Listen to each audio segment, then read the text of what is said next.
DJ Amit अपहर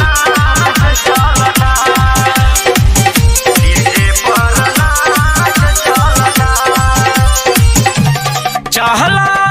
चल सखी देखे जय महला कौनो कहती न गला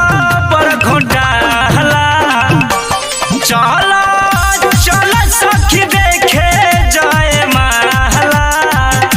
कि कौनो कहती न गला पर घोटाला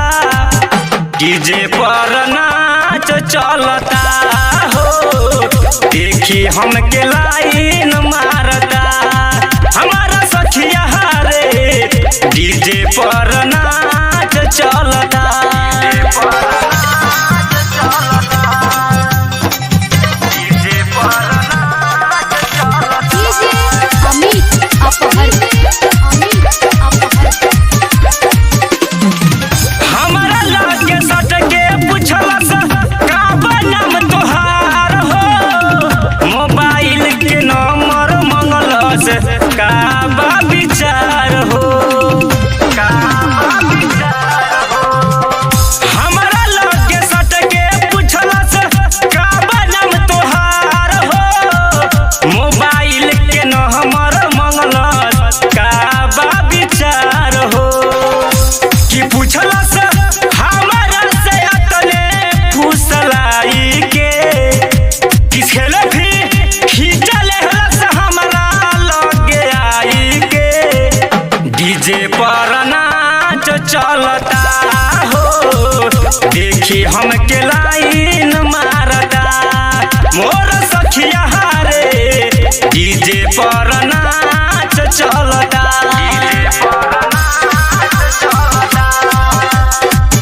डीजे अमित अपहर भइल जब आधी रात हमके बोलैले धके कलाई हमारा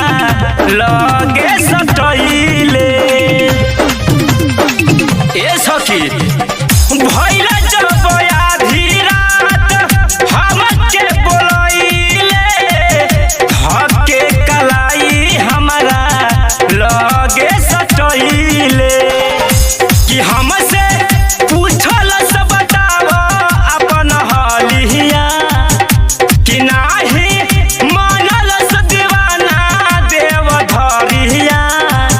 डीजे पर नाच चलता हो देखी हमके लाइन मारता